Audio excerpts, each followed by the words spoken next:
morning and happy Saturday, you guys. It is Amanda and Barron with Kicking Cancer Cares on KSLM Radio, 104.3 FM and 1220 AM. Our sponsor for this first half is Oddmo's Pizza, and Barron has this amazing large box in front of us that's Oddmo's. Well, you know what? I just thought we talk about it a lot, and we've got a wonderful guest with us. We do talk about it a lot. And we're always hungry, so I brought Oddmo's for the whole crowd. Thank you. Oh, my goodness. Okay, explain to us what we've got here. So I've got the Reggie Veggie. Yum. Which is all vegetables and phenomenal tasting. I did bring some of the wings. Mm-hmm.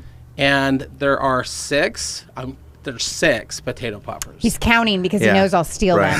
Okay, he's going to have all of them. Yes. But there are 4 pieces of pizza. There's 4 pieces of pizza here. And you know, we've done so much with Oddmo's. He's been with us from day one that I just thought it'd be really fun to have some pizza while we're recording. Why not? Yeah, I love it. And I did ask Andrew, and he said I'm not opposed to food. So yeah, okay. I mean, have you seen me? I love food. So this looks like I see tomatoes, green onions. Here, let me see your plate. Olives, artichoke hearts. And you've come to be a fan of artichoke hearts. I love artichoke hearts. Everyone loves artichoke Oh hearts, my right? goodness, No? yeah. Oh, sorry. There's food for you. Mushrooms. It even looks like it's got cheese. It looks like it's his Thank white you. garlic Yeah. sauce. Oddmo's is so good, you guys. Yeah. And so, again, thank you, Mike, for sponsoring this show. Huge I'm going to give it a thank go. you. Give it a go. And then I'm just going to play the typical waiter, and I'll ask him a question after he takes a bite. But we do have a guest with us. You're all right because the pizza box, it's got Yeah, we got you covered. Too faster. I had the pleasure of being introduced to Andrew by Victoria Shin, who's been a guest on our show a couple times, and she said, you two really to meet. We've done some things at the baseball stadium when it comes to supporting vets, which is a lot of this conversation. And then cancer came into the conversation, and so I said, how would you like to be on this show? So Yeah. meet Andrew Holbert. Hello, Andrew. Hi. So what is your position out there at Courtney's Place? Yeah, I'm the executive director for Courtney Place Veterans Housing. We are a nonprofit 501c3 who tackles veteran homelessness by providing permanent housing with wraparound services. Awesome. Okay. Can I ask what you love most about your job? Ooh. I know that's probably really hard with because you probably have your hands in so many different areas. Yeah. You know, it is really cool to be a part of so many people's lives, and watching the change in trajectory of where they came from and where they are today. Very inspiring, and you know, you don't always get to witness somebody's rise, right? And so to kind of be a part of that, thank you, versus a bystander to it, is very cool. Awesome. And so I always tell people when I got out of the Marine Corps, I wouldn't have known what a veteran was, which is kind of funny. And now I can't see myself doing anything but veteran advocacy at this point. So, I love that. Great answer. Yeah, and that's going to weigh heavily onto today's show. Okay. There's a lot of stuff that Andrew and I want to bring awareness to when it comes to vets and what they're exposed to as they're being in service of our nation. Yeah. And then towards the end, in the second half of the show, there's a gentleman at Courtney's Place that Andrew's going to share his cancer story. Okay, perfect. So welcome to the show, Andrew. Yeah, thank you for having me. I so enjoyed last week's guest, Yes. Dr. Hurley. Oh, yes. Aaron yes. Hurley. Mm-hmm. What an inspirational story, you know. And what was really fun is we're going to honor her next month. In the month of January, Kicking Cancer honors somebody, so we want to honor her for her journey. And I had a picture planned that I was going to use, and then I get this amazing picture from Ashlie, and it's Aaron, and she's kind of like she's got a beautiful dress on, she's just barely in the ocean, she's just living life. Yeah. In this picture, and it so says who she is. But such an inspiring lady to talk to last week. Mm-hmm. She was so full of joy in life, and I think that's what stood out the most to me is that she was just one of those positive people that you just wanted to be around. Yeah, truly. Yeah. Well, and I always listen when the show goes up so I can find a title for the podcast. And she made a statement. It was in the second half of the show. And what had happened, Andrew, is her family had the genetic markers that cancer was there. Breast cancer was a possibility for her. It's a BRCA gene. And so she made a decision to proactively do things to not get cancer. And then she still got breast cancer. Mm-hmm. And she said, you have two options. You can say, why me? or you can say, why not me? Right. And I just loved that statement. And one of the things that she found was that by doing the proactive stuff, it was 10 years before she got the diagnosis, and it didn't go metastatic. So she's able to tackle the breast cancer and then be cancer-free. Yeah. So either you say, why me? Or you say, Why not? why not me? Right. And I love that attitude about Me her. too. Great Yeah. mindset. Yeah. Yeah, that was the positivity to her. Yeah. Yeah. So that was our guest last week. Perfect. Well, what we've been doing, Andrew, is we've been going through this magazine I found at a grocery store. It's 100 disease-fighting foods. Ooh. Love the avocados are on there. At least I'm making some effort now. And we're just, taking a different one each week. Well, this week's is paprika. I'm very intrigued because I use Okay. paprika all the time, but I feel like it's more for like color. You know? Deviled eggs. Yeah, that's right. Deviled That's right. eggs every time. I'll even put it on top of my Definitely. mashed potatoes Oh. just to make it look fancy it up a little bit. Yeah. Okay. Well, and that's good because 2 weeks ago it was oysters. You didn't like those. And No. last week it You was don't like papaya. oysters? No, nothing from Oh. the sea. Really? No. Have you been to the South? No. You have to have oysters in the South. Yeah, They're- well, she didn't even know what okra was. So Oh.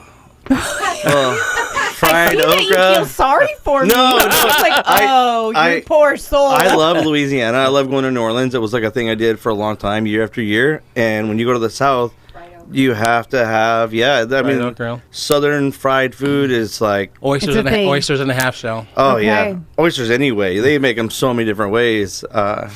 I mean, I'll just have to take your word for it. crawfish? No, No, nothing from Little the mud water. bug? No. No, nothing from the water. it's a rite of passage. It's like initiation when you go to the South. I feel like. Okay. All right. Maybe I'll have to give it a try. Yeah. Well, here's what paprika says. Paprika is an anti-inflammatory spice thanks to carotenoids, antioxidants linked to lower rates of breast cancer Wow. and other cancers.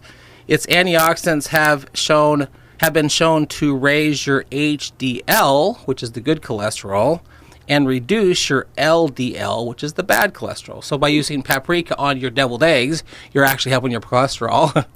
Okay. The hot paprika variety also packs powerful compound, and I'm going to probably slaughter this word, but it's a hot paprika. It's from the chili peppers. Yeah. So sprinkle this Middle Eastern spice on hummus or other bean dips. It also lends great zest to vegetables, egg dishes, soups, Mashed potatoes. mashed potatoes. Yep, paprika is our food. Okay. All right. The irony of putting it on a deviled egg to lower your cholesterol, right? Like, There's a little irony. yeah. That is funny. Yeah. Well, and I've always been bringing an update in, and this is just such a wonderful update to give the listeners. Okay. What happens, Andrew, is every quarter our organization identifies someone that we can step in and support locally. It's actually one on our staff. His name is Russ Hedge, and Russ is going to be a guest on the show in a couple weeks and kind of update listeners on his situation. But 2.5 years ago, he had what appeared to be a mole on the bottom of his foot. Turns out it was skin cancer. Oh wow. And it was melanoma, which is the stuff that gets in the fiber of your skin. Worked up his leg, and they thought they had it stopped, but then they didn't. And then it went to his lungs, and then it went to his brain. Oh my gosh. Yeah, it just It was really bad. It was bad. So I'm just going to Facebook to tell you exactly what Russ said. But he had gone in for a PET scan a couple weeks ago, and the doctors can see one like little gray hazy area of where the tumor was. There are no new tumors in his brain, and the tumors that were there appear to be gone. Wow. That is huge. We did not know it was going downhill pretty quick, Wow, pretty no. fast. And Yeah. so I wasn't sure he was going to make it to the end of the year. me neither, What if you a- want to know the truth. Crazy catch to a mole on the foot. A mole on his foot. Yep. Wow. So this one is 2 days ago. This is how recent Okay. this is. Russ's PET scan update. Good news. Cancer in both lungs has shrunk more than half the size it was previously. That is huge. Cancer looks better in the lymph nodes in my groin, which was the third area. Yeah. No indications of new cancers. Per message from the oncologist, I will continue my current treatment. I have infusions next Thursday.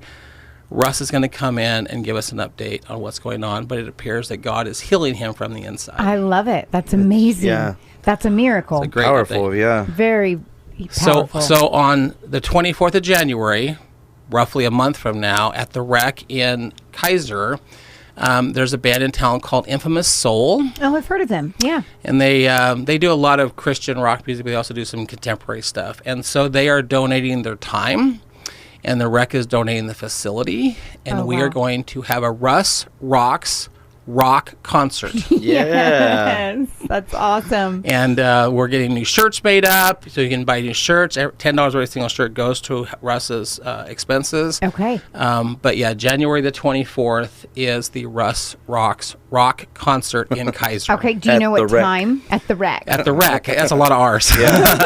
I love the allegory there. If you get Alliteration. there at 5, Russ will be there. You can buy shirts. It'll go till about 7 or 8. The one thing about the treatment that Russ is going through is it does make him tired, so we don't want Fair to go enough. too late, Yeah. right? But basically, you're going to get about an hour and a half of these guys just playing some phenomenal music, and just a chance to love on Russ and say we're thrilled you're still with Perfect. us. That's awesome. So there's your Russ update. That's a great update. Yeah. And we'll have them in next week. 2 weeks. Awesome. 2 weeks. Yep. Perfect. And for those that have been following us on social media and YouTube, we keep reminding you, please go and subscribe to our show. Mm-hmm. And if you go to Facebook and let us know you are listening, we like to shout you out. Yes. I have 2 shout outs this week. Okay. One of them, you've bet, Okay. Sarah Bennett. Oh, yes, Sarah. So Sarah grew up in Kaiser, moved to Minnesota, dealt with cancer. But Sarah, it's cold in Minnesota, so Oh, she yeah. put her beanie on, and it's very similar to the one that Andrew has. So Andrew's, this was actually designed because the National Guard wanted us to do a camo-looking beanie. I love it. Well, I did a camo beanie that's black and white and gray. Yes. Which are the colors for her cancer. Oh. So she's wearing her beanie in the freezing cold in Minnesota. That's awesome. That's so really we cool. see you, Sarah, out there. But the second one was quite intriguing because it's a guy named Joshua Warren. Okay. And I'm like, oh, that's a fairly standard American name. Mm-hmm. But I click on it, and he was in Zimbabwe. Oh, okay. Wow. Right. Zimbabwe. Yeah. Zimbabwe. Wouldn't have saw that coming.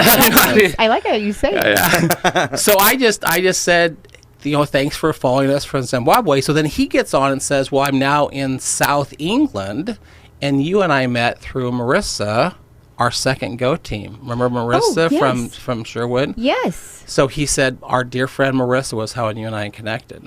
That's cool. And he listens to our show even in another country. Yep. So I now love you it. know how our listeners find us in England. That makes sense. That's But awesome. so my shout out goes to both Sarah Bennett and to Joshua Warren. Perfect. Thanks for listening. Yes, thank you both. Helping with those international connections, huh? Yeah. Yeah. Yeah. Well, what I do want to get into, and for the first half of the show, again, Andrew, your military experience was 2007, 2011, correct? Yep. Said you were in the Marines. I was in the Marine Corps, yes, sir. I don't even want to go into everything that you saw, but can you tell us a little bit about your military experience? Yeah. In a nutshell, I was stationed in 29 Palms. My recruiter, I was, kind of a knuckleheaded teenager, and I don't have one of those really cool stories where I was like, my family, and then my grandpa. No, it was just me and. A knucklehead. Right. You need a direction to go. I was a loser, and the Marine Corps recruiter was like, "Hey, Yeah. And he got me with the job that I enlisted to do. I was supposed to be an amphibious assault vehicle crewman. It's like a 27-ton.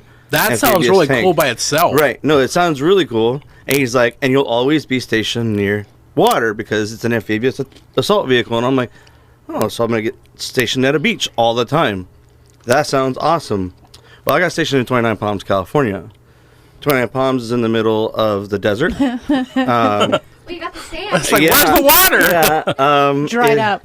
It's like 120, 130 degrees in the summer. It's like the largest live fire training base in the nation. Oh, wow.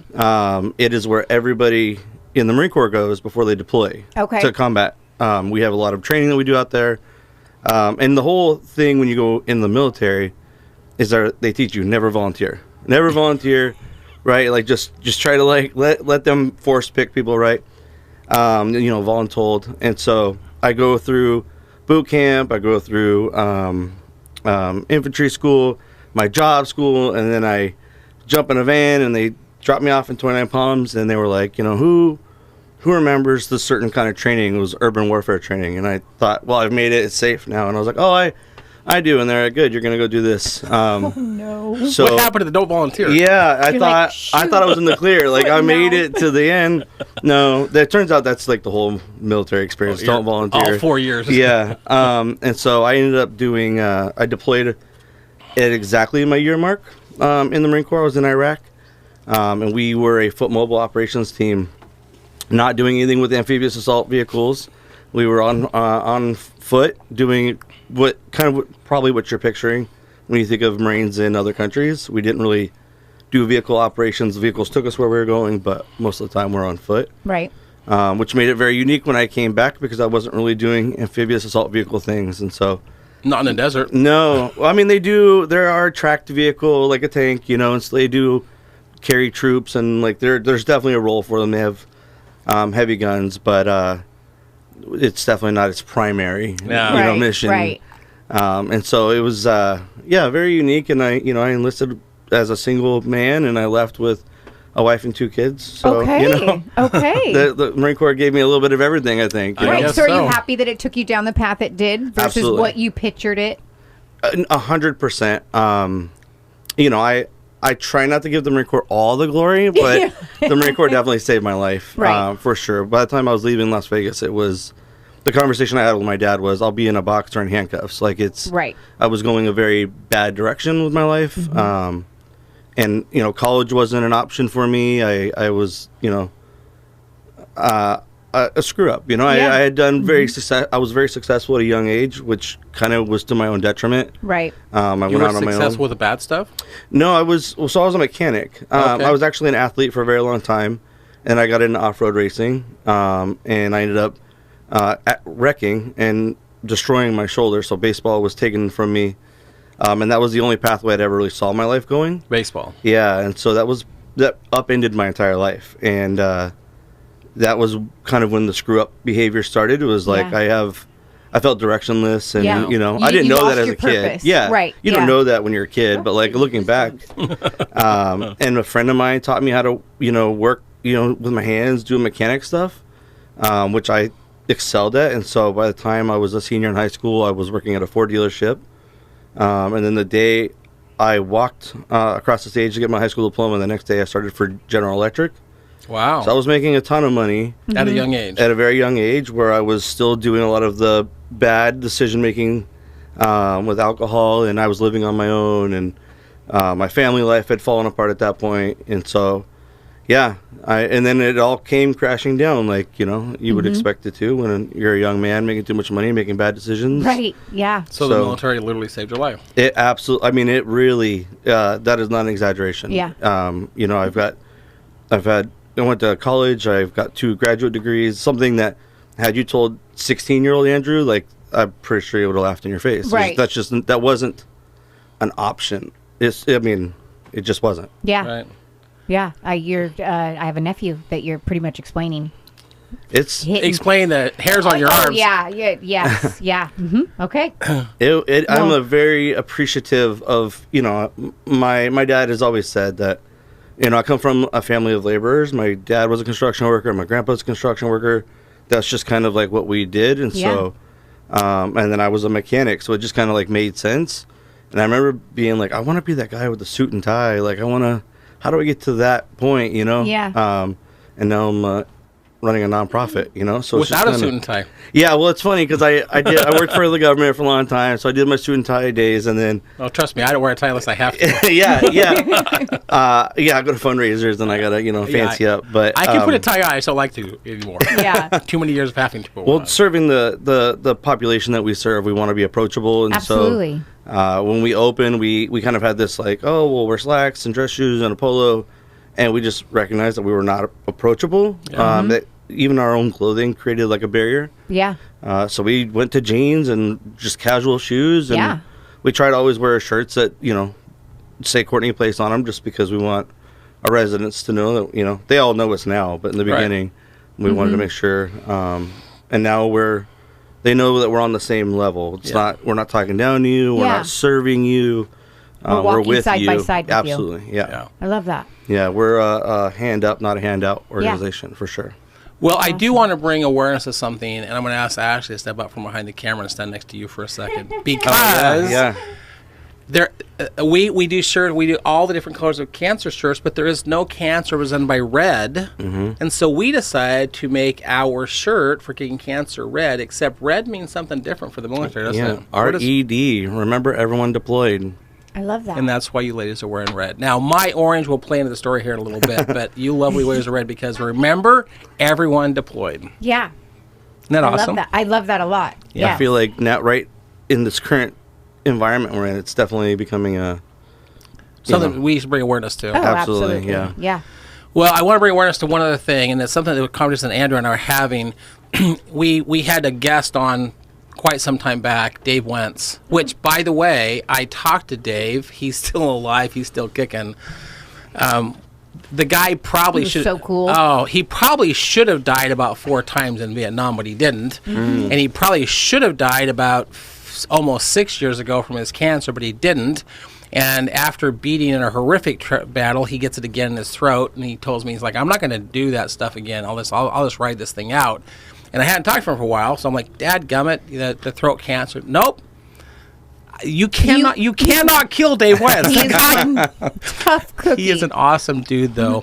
Terry and I interviewed him, and he was amazing. Amazing to talk to. Okay, well, so he's from the Vietnam era, and I don't want to get too far into that, but it was Agent Orange that we used heavily during Vietnam. Okay. Except there's a whole new thing that's going on. I want Andrew to tell you. Our vets right now are being exposed to some pretty toxic elements. Can you weigh in a little bit on that, Andrew?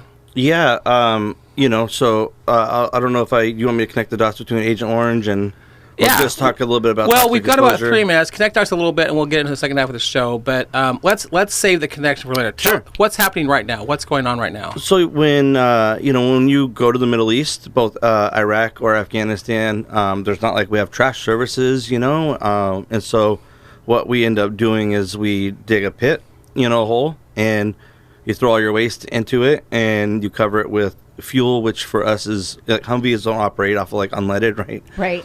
So you put what's called JP8, which is jet propellant, on. It's like a diesel, and you pour it all over, and you light it on fire, and it burns the trash up, and and you call it a burn pit. Yeah, it's a burn pit, and so there's also an element. So the VA has classified it as it's a toxic exposure, but it's also, both of those countries have literally almost their entire history as nations have been at war.